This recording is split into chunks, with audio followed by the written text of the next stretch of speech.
The other day after the big snowstorm, I came out with the tractor to do a lot of snow blowing to keep some of our trails open and to do the driveway.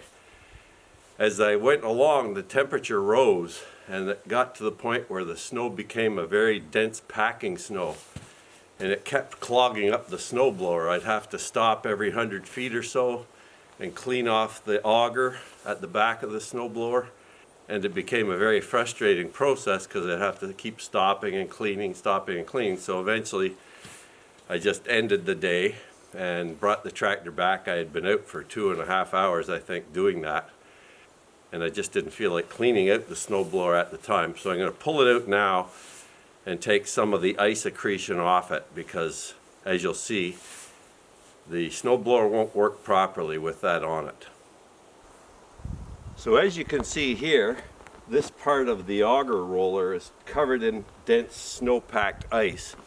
The other day, this whole roller was covered like that, and a lot of the inside of the snowblower here was covered in that dense ice snow mix. The impeller here, which is this large fan blade type object, wasn't getting clogged up too badly, so the snow could still get in there to some degree and the snowblower would throw some of it out. But this auger wasn't working efficiently because these screws on the auger were being clogged up by this ice. The purpose of this auger screw roller here is to direct snow into the snowblower, and you'll see the screws are oriented differently on this side versus this side. So they bring the snow in from each side, direct it into the impeller and out of the chute. But when this roller auger gets clogged up, it can't do that efficiently. So we were only getting maybe 30% of the snow in here that should be going in. So today I'm just going to show you me chipping away at this. I've got a rock hammer. You could also use a chisel and a hammer, or an ice pick or something like that, any heavy metal object. And you just want to crack this off of here. Yeah, so you just got to get this stuff out of here so the auger can work efficiently again.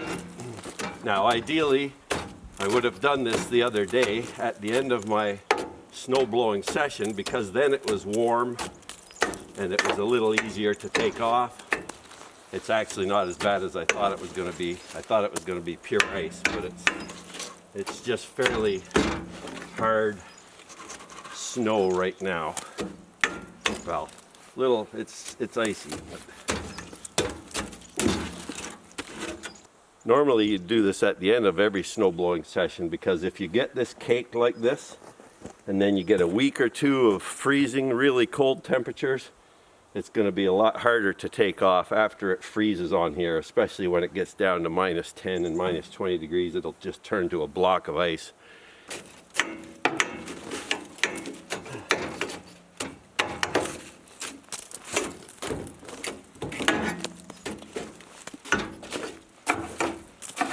It gets into the chain drive here and can really just affect the overall working of the snowblower.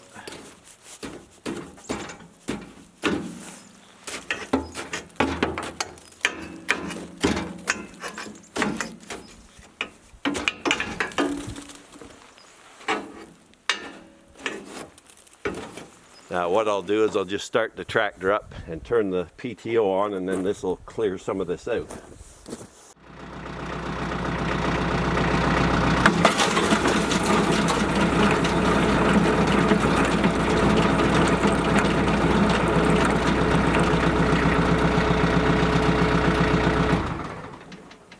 Of course, it goes without saying that anytime you're working around a snowblower like this, the whole tractor should be shut right off.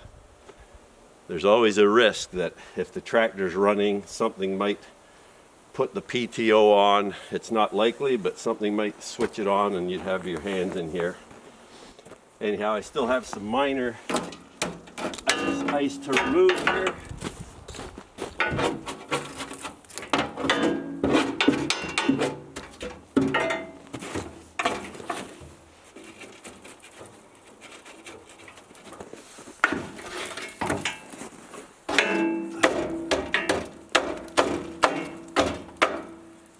major your ice buildup here. Pure ice.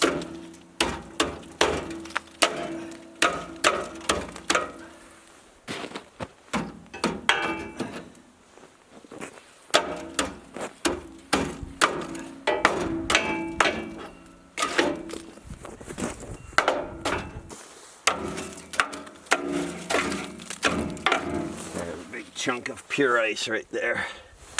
That removes space that this auger can work in if there's a big ice buildup down here.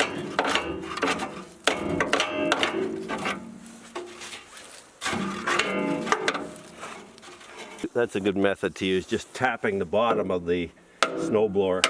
It's cracking the ice right out of there.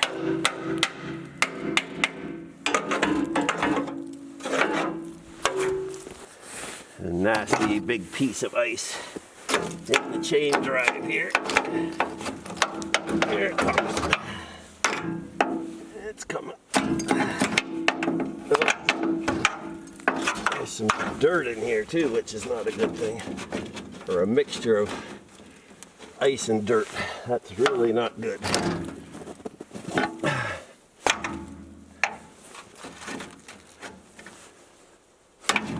Come on. Get out of there, you big. Huh.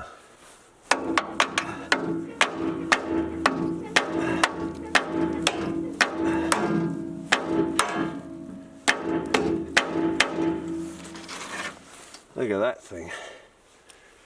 Wow. Yeah, that was clogged up a bit worse than I thought. There was a few clumps of ice dirt mixture in there. Anyhow, I just wanted to talk about the need to keep your snowblower clean. It really improves its efficiency and its overall working altogether. Now the snow today is already warming up. When I came out this morning it was -7 and just like almost rock the snow, so I didn't really want to snow blow it then. But I might just try down the trail here a bit. I'm not going to worry about doing much. I just want to see if it will blow it better today at this point or whether it's still going to clog up on me.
So that is clogging up a little bit here, not too bad, but I think I won't bother doing any more right now because the snow is getting warmer and it will end up reclogging this up totally again, I'm pretty sure. It's just at that temperature where it really mats in here. And it's kind of funny because I have snow blowing with this thing before where I'm shooting actually slush through it and it doesn't accumulate. There's just something about the temperature or the granulation of the snow right now that just seems to pack in here really tight. So it's just one of those days when that's a bit of a difficulty with a snowblower. If the temperature drops below freezing, then it works fine again. So it's just a matter of trying to get out and do it at the right temperature when it's going to run through here efficiently and not get clogged up. Yeah, this is starting to clog again down here fairly tightly, so I'll just leave it at that and let it melt out here today. Just a little bit of information about snow blowers anyhow, in case you haven't had one.